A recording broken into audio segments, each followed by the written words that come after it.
All right, folks. My name's Thomas Hoffecker.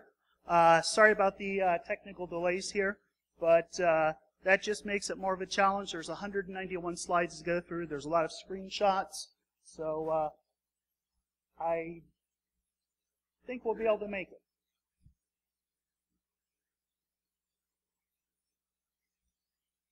And unfortunately, it's not dual display, so I'll be looking at the screen back here. Why isn't it?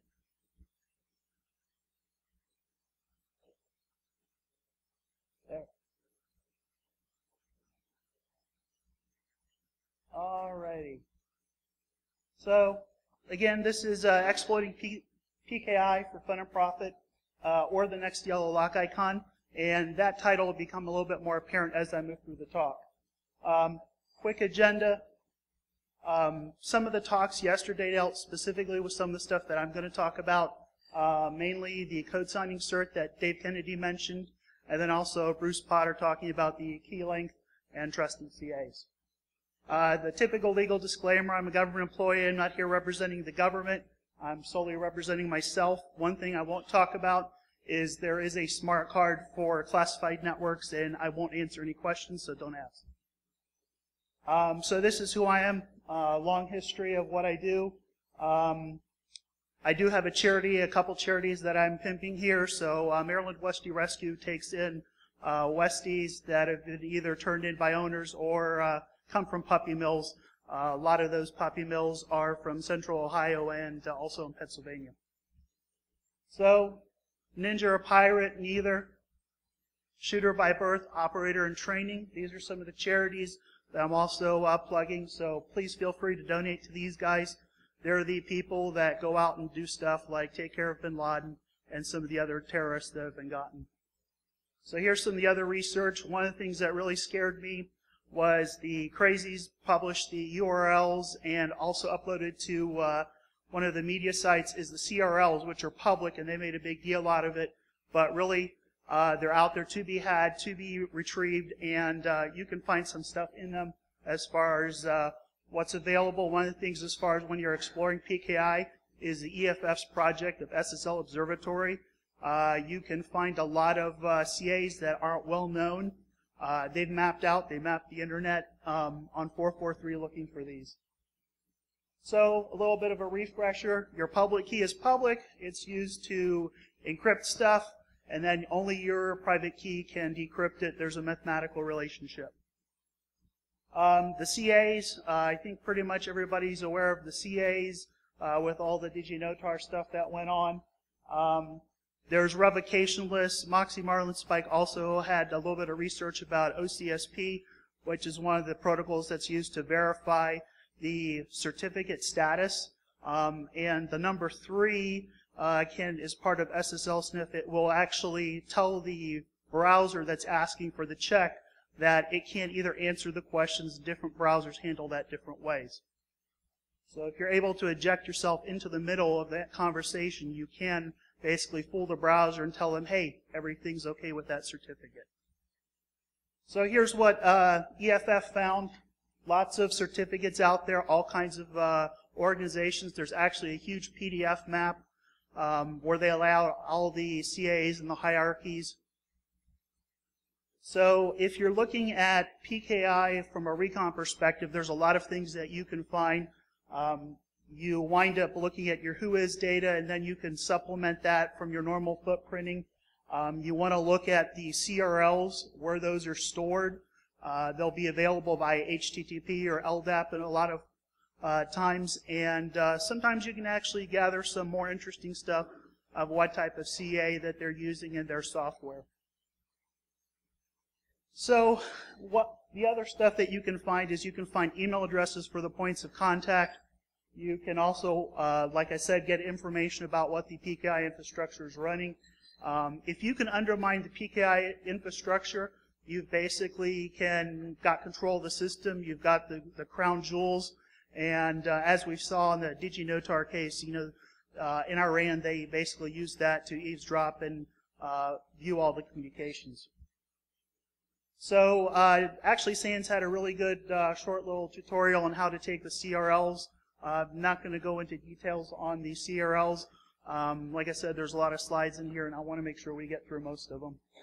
So if you go out and you start looking for CAs, there's policies and practices that they publish that will talk about key links, how to handle the keys, different procedures and policies that they have in maintaining the CA. A lot of times you can get good information out of it. I have one particular case where I show the DoD policy, and they talk about what's required to protect the CA physical security. So looking at defense contractor, we've got SAIC. They're actually mapped in the EFF SSL Observatory. So you can see them down there by the red arrow, and that's actually the entire SSL mapping that EFF did. And they're moving to model this more in a distributed fashion, also build in a reputation type service. So that will help when CAs get discredited or aren't popular by reputation, that you can get a warning that other people don't have a trust in this CA. So here's the SAIC homepage. So what you'll want to look for is anything with SSL encryption, so employee portals, OWA, where you can look at the certificate, and then hopefully if it's like an employee portal, possibly they'll use their own CA and not a public certificate from, let's say, a Verisign or one of the other public CAs. So here you've got 4 different, links that you can go to different employee applications. One of these is actually using a private CA. So in red, you'll see circled, you've got the OU of CSYS, and then of course you've got the validity dates. So here we've already got an indication that there's a private CA in play, and that you can actually look at this, and based upon this next slide here, you'll see where the CRLs are. So that's all the CRLs. And here you have that it's a Microsoft CA, and you'll get the actual version number also. So based upon this, we already know that their internal PKI infrastructure is based upon Microsoft Active Directory. Most likely, did they separate their Active Directory into a separate forest to take care of these applications? Probably not, because they've got all the user authentication tied in with their employees' corporate network login. And of course, here you'll see that they've also referenced the same URL. So what they've done here is they have their public CA where they have their public certificates that are outward facing towards the internet. In addition, they've also put their private CA information out there, so you can actually download the CRL, decode it, and then get information as far as their internal structure, as far as their DNS. Again, you won't find the IP addresses of the servers, and anything that you find, if it's truly external, you won't be able to DNS resolve it, but you'll be able to know what the name of it is, and that may give you an important clue as to what the function of the server is. Again, here you'll see that there's the URL that references the actual practice statement. And here's the actual mapping that I pulled down from Netcraft, that you'll know that it's IIS-6, so it's probably a good assumption that they are using Active Directory's CA to support this effort. So going on to the federal side, I work for DoD, so I'm very familiar with the implementation that this has out there. Just looking at some basic Google queries, you'll find information as far as the routes and some training. So looking at this training, you can deduct how the authentication happens, and that, they use a smart card, and, this training here goes into all the things that you're supposed to do with it. Like, you have to have 2 forms of ID, it's a Rapids workstation, there's information on Rapids. Here's what you'll need to get yourself up and running. You need the smart card reader, you need some middleware, you need the driver, you need the CAs loaded. So if you wanted to go get one, and you're not working for the government, or DoD in this case, you can just jump out to eBay, and you've got all kinds of different versions of what you need to just purchase. And again, here's the thing. With some of the other stuff that I've seen here, if you do buy a keyboard or another device, you may want to pop the cover on that to make sure there isn't any additional hardware on there. Now for the middleware, you'll need to look for purchasing one of these middleware sites. There's a good site, militarycac.com, that's actually run by a Army soldier. He is got all kinds of tips on how to make it work with different operating systems. Has links to people that sell the middleware. And you may want to use your Google Foo, and you can possibly find it out there. So there's a site that offers it for download. There's an alternative. There's a Linux Live CD that the Air Force Research Lab has designed. It basically puts all the middleware and everything into a bootable Linux CD, and there's the URL for that. It's actually been in the news quite recently, so it will work pretty well for what you want. The one thing is with some of the other certificates, you may need to put it on a USB stick because you'll have to add some certificates roots because of one of the certificates that you might want to use. So back to the training here, it talks about, if you don't receive an email, or if you send an email and you're going to put a URL or some other type of content in there that's directive in nature, you'll want to make sure that you sign that. You'll see here how people are supposed to be trained, and they're supposed to look for the sign by. There's also, in the bottom right-hand corner, there is the Tumbleweed Desktop Validator. It's a separate piece of software that will go out and talk to the OCSP server and actually validate the certificate. It will pop up a box. Most of the time, users find that annoying, and they'll wind up having it reconfigured so it doesn't pop up. So they'll never know when a certificate's actually been revoked. The little box, dialog box of digital signature invalid, if that is not checked, you won't get any type of warning that the signature or the encryption, that there's something wrong with it or something may be afoot. So more of the same. And here's the other screen that if you opened it up in detail, you'll actually see what's wrong with it. So the reason I call this the, next to yellow padlock icon is because this is very similar to what everybody saw in IE prior to Microsoft, putting up the screen with, hey, warning, there may be something wrong here. Do you really want to do this? And you had to forcibly click and then actually go in and accept the certificate. So here's what you're supposed to put in these types of encrypted messages. Again, it's only for unclassified use. And here you've got a URL in the message, and they've encrypted it. So how do you get those certificates? Because you need those. There's a directory service that DISA hosts called Global Directory Service. And you can go out there with your browser and then open the vCard and then import that into your Outlook. So one of the other things is if, every 3 years, just like DoD and all the other federal agencies that are implementing HSPD 12, you'll get issued a new card, and then you have all those encrypted messages that you can't read anymore because you don't have that key. There's a way to recover that key. That key comes in the form of a soft cert that you actually download to your machine, and then you get a screen image that contains the, key so that you can import that key. So ideally, those shouldn't be left out there. Who knows, you may be able to find those out there also. So here's the best part. If you read what it says here in that little box, anybody can use this training for any reason whatsoever. I thought it was kind of ironic that they put that out there and then I got to use this. So we covered the PKI training, which is not a mandatory thing. There is a requirement for annual IA awareness training in DoD under FSMA.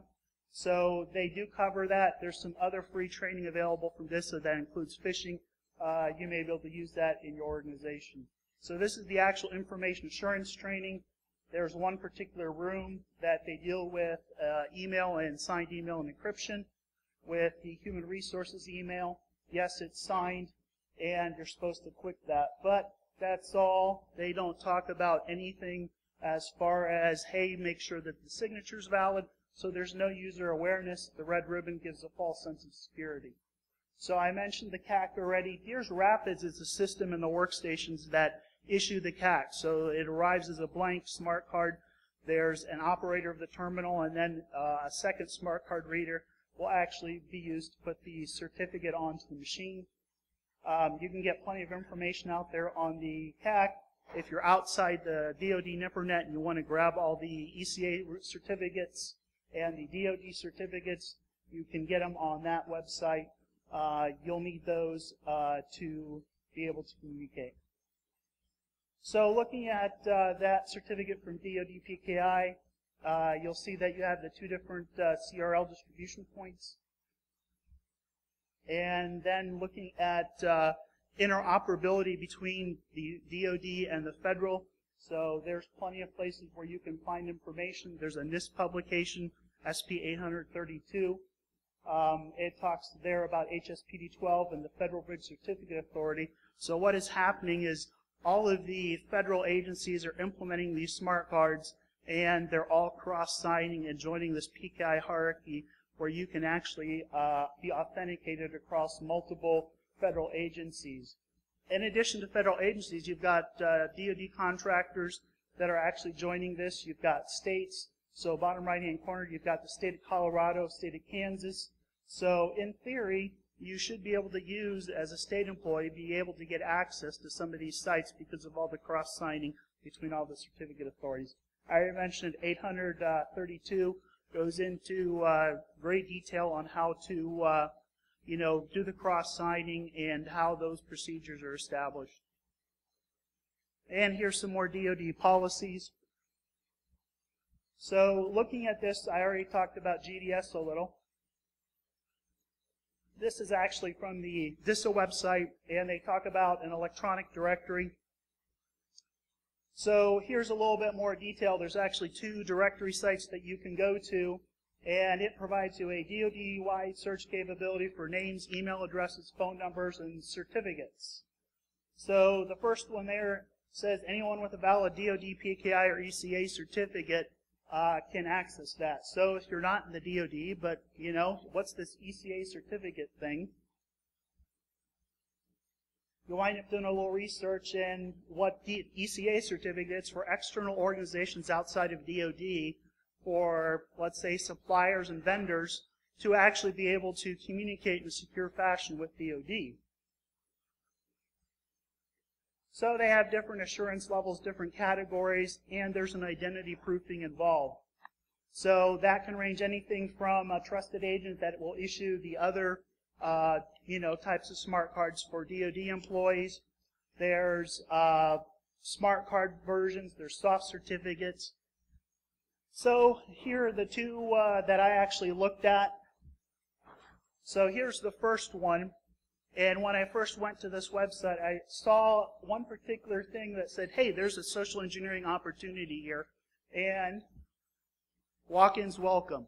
So I had a great experience. I didn't make an appointment, but you'll see the results of what I was able to do. So the cost for the ECA certificate, if you get the software-based one, is $100. So if you're, let's say, in sales, dealing with DoD, $100 gets you access to a directory where you can search out everyone in DoD, and you can get the information as far as their phone numbers, email addresses, and it's a great way to build up your points of contact for different organizations. So here again, ORC, they've got various agencies that they support. They fully support HSPD 12 and the PIV program. They actually, in their front door, when I went to go see them, had this big sign that says, do you need access to sensitive government facilities? And they had the pictures of the 2 different types of smart cards that they issued. So a little brochure that they had there that I collected talks about their different accomplishments. The other side of it. So the poster was very similar to what you see down here in the bottom right-hand corner.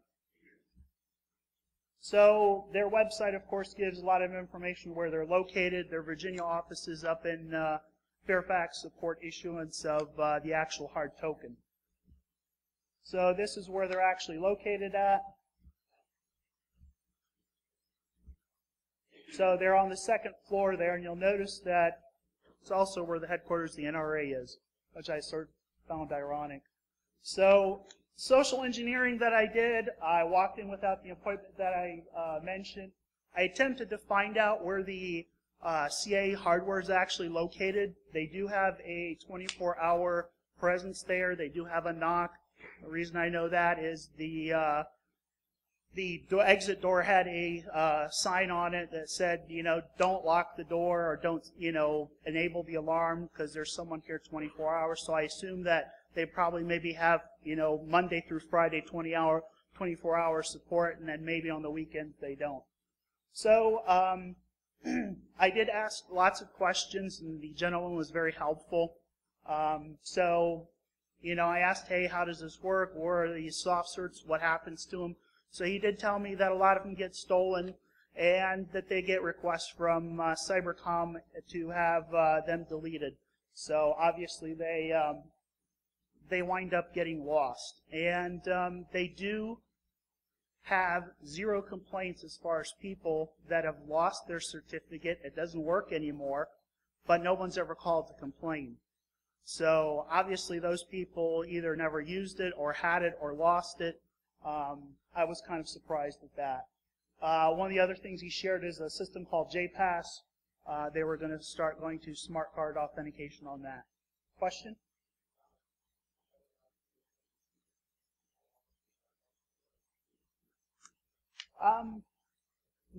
I haven't looked at it that close. I assume that you can probably go out there and retrieve it, and as soon as, you know, the certificate is revoked, they would publish it. I mean, it's right there. I've not tried to map that out or any way type, you know, graph that over time.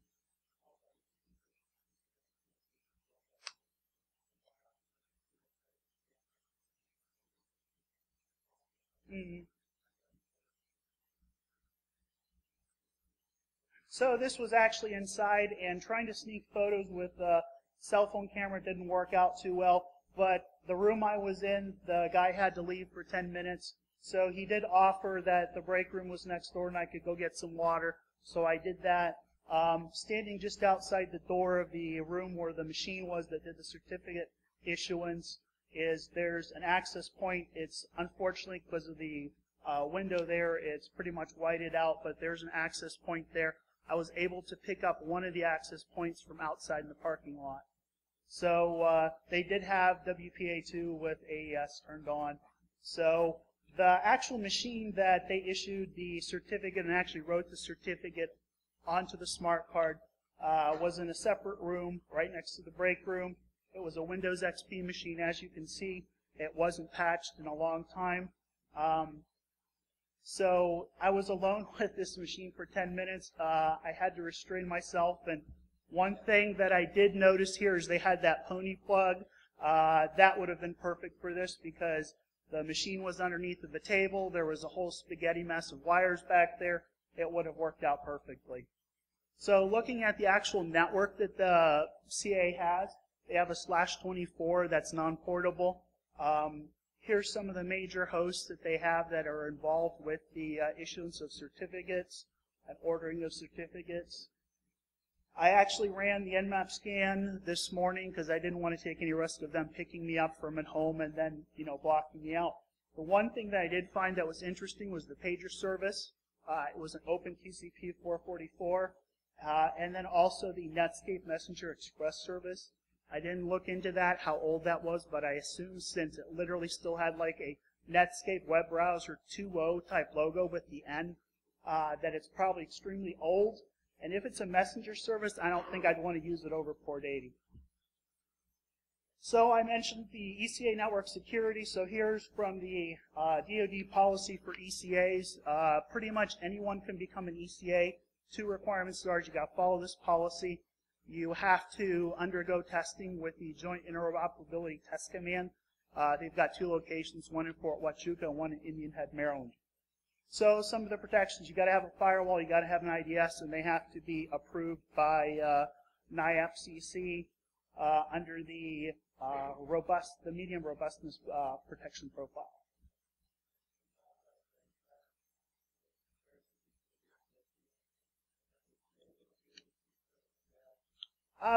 Give me a second, I'll get into that shortly. So physical security, you know, you got to have only use CA for CA functions, so that hardware shouldn't be used for other purposes. I already talked a little bit about leaving the place unattended. You know, security containers, I presume they probably have, you know, GSA type, you know, safe security containers that they actually store the hardware security modules in. The policy does touch on how the keys should be issued, how they should be handled. Talks about background checks for the employees that deal with, you know, issuance of the certificates. Also talks about separation of duties. So, can I buy one of these certificates? Yes, you can. So in addition to actually going into and ordering it, walk-in type basis, you can also order one online. So the difference is between ordering the smart card based one and getting the one online is you have to go to a notary. You can get one of these certificates if you're a U.S. citizen. There's different procedures outlined if you're a U.S. citizen or Five Eyes, so if you're from the UK or Canada. So you have to, in a way, assert your citizenship through, let's say, a U.S. passport or a Canadian passport. There is a section that is for other foreign nationals. So you could be a citizen of Uganda or you could be a citizen of Brazil and get one of these. You could be a citizen of pretty much any country and get one of these. So if you don't want to go visit them in person, you can enroll here through Verisign. Follow all the steps. You fill out the forms online. It prints it out. There's a separate form that is generated that you go and have notarized. And then you wind up, putting it in snail mail and send it out to Symantec. So here's what I did for this certificate. I actually went down to my local UPS store, walked in with my certificate, my driver's license. 5 minutes later, I had a piece of notary signed, authenticated paper that said, hey, I'm good to go for ECA certificate. Now, okay, I did have a passport. I'm a U.S. citizen, so it's not that difficult. So here's the bigger kicker. What does it take to become a notary? Depends on what state you're in. So in Virginia, where I'm from, you got to be 18. You got to be able to read and write English.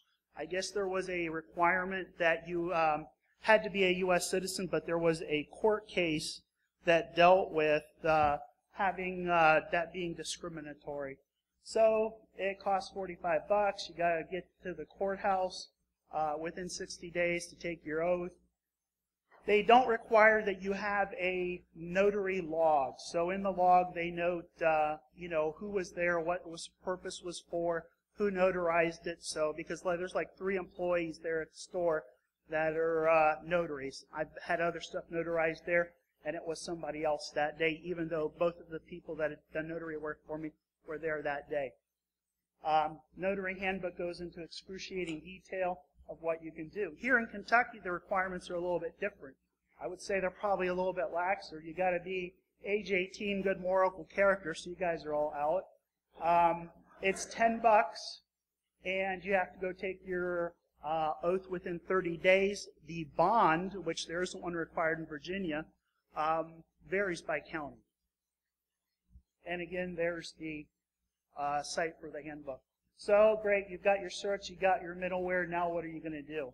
So in every industry, including the defense industries, there's industry trade rags where you can get all kinds of information. So flipping through one of these one day, I saw this. There's a ongoing intelligence, show just like sort of like DerbyCon is. And from that, you've got a couple people here, pretty prominent people. You've got General Alexander, who's the head of Cybercom and NSA. And then you've got Mr. Clapper, who's the DNI. So let's go into JEDS. So here's where the authentication happens. I go to the site, it pops up the window to confirm the certificate, and then you have to enter a PIN that is used by the middleware to confirm that you actually are the right person that owns the smart card. You get the little DoD warning banner, and then you go ahead and enter first and last name, and you get the results. And yes, I did redact those on purpose. I did not want to disclose a whole bunch of people's email addresses, but as you can see, there's actually 3 valid email addresses for him. So going in more details, and oh, by the way, if anybody saw Warvox, I'd be very interested to see if HD's already hit the 301 area code within the 688 exchange and what his results were. Here's some more information as far as where he's located. The suite number is blacked out. And you can see that based upon this, he's got a hardware certificate, bottom left-hand corner. It is a CAC issued by the CA, and then, of course, the dates that they're valid. Then he's got a couple more certificates here. The reason that there's 2 listed is because one of them has probably been compromised or they lost it, and so he had to have a new certificate generated for his NSA email address. So looking at Mr. Clapper, we can find him also. So going back to other high-ups in DoD, I was not able to find Leon Panetta or Robert Gates, the previous Secretary of Defense. Looking at Mr. Lin, he was just recently confirmed as the deputy, so that's probably why he's still listed in there. I don't know if that means he'll be pulled out or when the next time he gets a CAC issued, that he'll be pulled out at that time. So there's more information. So you guys know this guy, whether you agree with what he did or not. I'd hate to be these other guys. So there's at least one other guy here, or 3 other people that have the same name as him. And one of them, the 2 bottom ones, they don't identify what the service is, but the other guy's in the Navy. So then again, if you hover over it, you can actually pull the URL from the direct link, so you can go there directly. So here's another thing that's interesting. He's got a CAC, so he is still actually on active duty. He was scheduled to be discharged from the Army because of the offense that he's accused of and his confinement. He's still considered to be on active duty, which means his CAC card is still good. However, it expires tomorrow night, and I'll be very interested to see if he is issued another one or if they'll just let him keep his old one, because on his current one, it will expire at the end of the month. They actually, in the upper right-hand corner, print the month and year of expiration. So that was a simple query. We can look for people with a name. We can do some other stuff here as far as some logic. We can look at rank. So if we start looking for just general, and we just do a search, that won't get us any 4-star general officers. We try to do the name. They want the first 3 characters of the name. We do the middle name. They haven't changed that. So if you just know the middle initial, you can find it. So if you also then try to do that on the first name, you get the same result. There's another way you can do this. So if you go looking at this, a good idea for a query would be based upon the email address. So if it ends in .mil, which every address should, you'll get, well, I'll show you.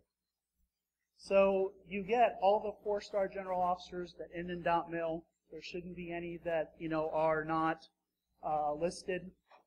So there's 44 of them. Yeah, it's kind of sensitive. I debated whether I should show it or not, but you can go out and you can find all of them anyway. So are there any out there that end in .com? This used to work. I've been working on coming up with all kinds of interesting queries. Unfortunately, someone's been watching the logs, and they actually have been looking at this and sort of restricting what can be done. So if you want to get a little bit more specific, you can do Army.mil. You can get the Army ones, the Air Force. You won't get any generals in the Navy. You can also look at the Navy or admirals, Marine Corps. And so based upon the middle name with A, you can wind up hovering over the name Stanley McChrystal. He's already retired. You can wind up getting information such as phone numbers. Cartwright, he's retired also. You can narrow it down to, let's say, Pentagon.mil. You'll narrow the scope, get the same type of information. You can also look at public affairs type websites. You can get information about the leadership of that organization. So you've got Admiral Olson, find out stuff about him. He was the first Navy SEAL to be the commander of SOCOM. So there you'll have his email address. And again, if you want to make a donation, feel free. Then you'll get more information in detail. And again, all that you had to do for this is assert your identity and plunk down $100. Yes? Mm-hmm. Yes.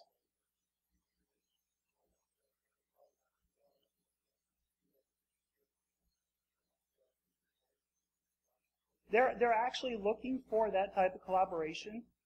So I know that there have been different projects that have not looked at SourceForge in that great of a detail. But the only thing I've done over there is grab the DoD configuration add-in for Firefox and Thunderbird. Mm-hmm.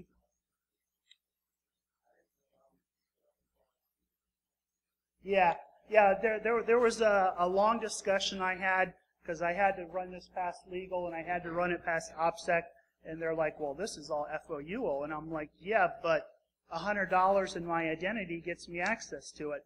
I didn't use my CAC that I have, so what's the big deal? I mean, great, it's FOUO. The CRLs are FOUO, so." So here, further again, you can go down the ranks. You can look at kernels. That's about as far as I went. You can also find people that have their CACs registered with the email address of other ISPs. So you've got Yahoo, Gmail, and then of course I tried some other components. There's other ones in there. So NSA's got people that have CACs with their nsa.gov email address. The actual other portal, GDS, will allow you to query by PKI component versus this one won't. So here's a general that I found who was listed as a contractor, but his rank still turned him up when I did the search for general.com. That's been restricted. And oh, by the way, anytime I have the little ECA certificate up in the right-hand corner, that means I had to have the certificate to get access to that. So this is all the information about him. One of the things that you do get is the Army has this thing called Army Knowledge Online, www.us.army.mil. It has a people type function just as like a lot of corporate portals do. And one of the things that you can do is you can put your phone number in, your email address. Well, this retired general officer has his home address in there and his home phone number. So you could send Mr. X a encrypted email to his Yahoo address, which would result in him not being able to read it, because I doubt he's got a way to read the S-MIME encoding, and then decrypt it with his CAC. And what you could do is you could send it to him encrypted. He'll respond back, "Hey, I can't read your email. Send it to me unencrypted." And you could put a URL in there or some type of link, you know, an attachment. You've established a level of trust. He'll probably click it. So this is where he lives. Nice digs. So he's actually responsible. I grew up in Europe. I grew up actually in Germany. Moved here to the States back in 2003 for the first time in my life. And he was the guy who gave away Heidelberg back to the Germans. The Germans were supposed to get it back in 2015 with the BRAC change. So that's why I threw him in there. So that web portal is great. But if you wanted to do something, you would want to script it. You'd want to be able to retrieve this type of information without having to go through the web page. So we go to the FAQ, and we see that JEDS will support LDAP or SAML. So you're supposed to contact them. You can get it with your soft cert. Supposedly there's no way right now with software to use a smart card. So you can do all this, you know, through an LDAP client. So back to what the crazies did. They said, hey, we've got the CRL stuff out there, but they missed some other interesting stuff. So we did this query back at the beginning. This leads to this website where you can download root CAs. And if you look at the various items on here, you can request a server-side certificate. You get the warning, and you wind up at this site. Again, Certificate Manager, it's unclass FOUO. Anybody can get to it. You don't need a certificate. It's open to the internet. So looking at each of the tabs, we've got no cert to revoke, but we want to search certificates. So I just put in a blank search, you know, randomly for Cybercom, and this popped up. So here's the actual certificate for the Cybercom website, which is actually restricted to ECA and CAC. And just as Mr. Potter pointed out, he's only got a 1024-bit key.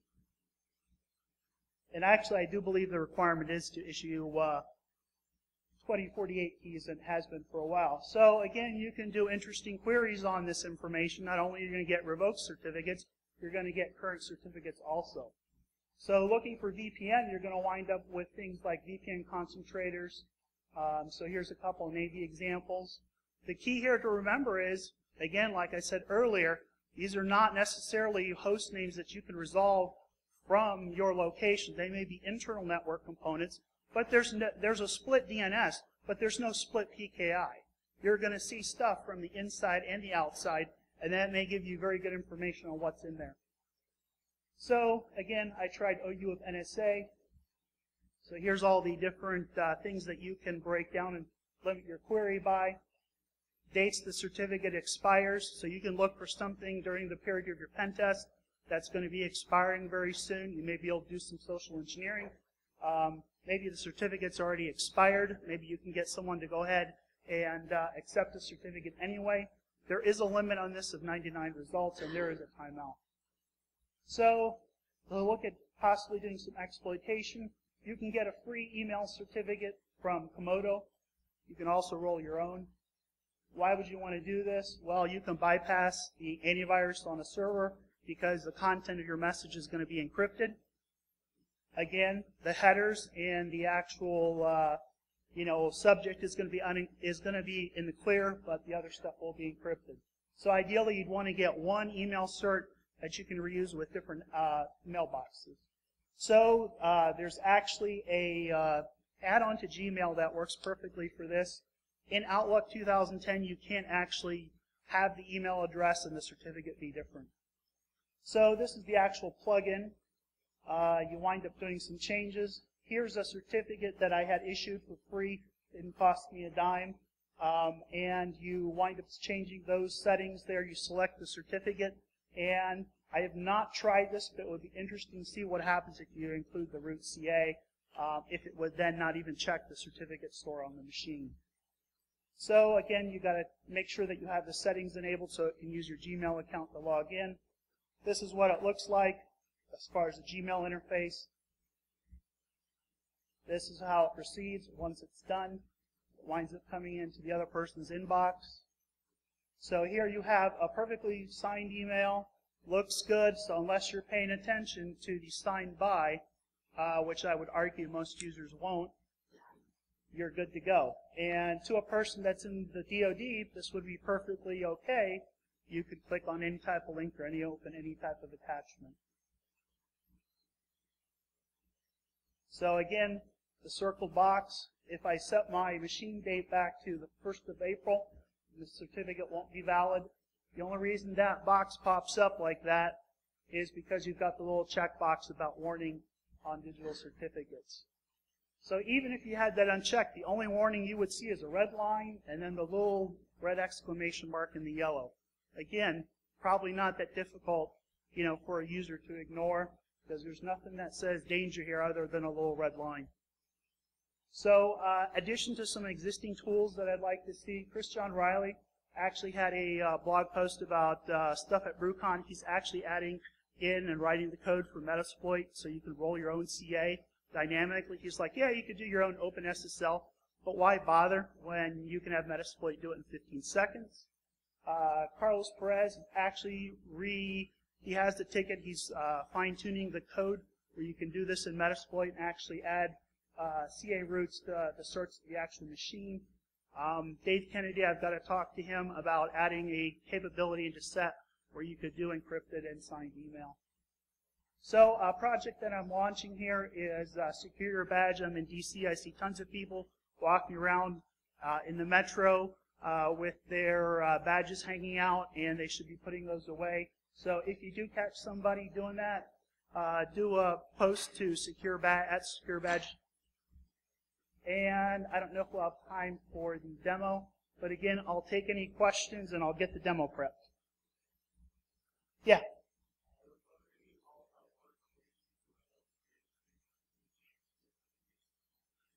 Vulnerabilities,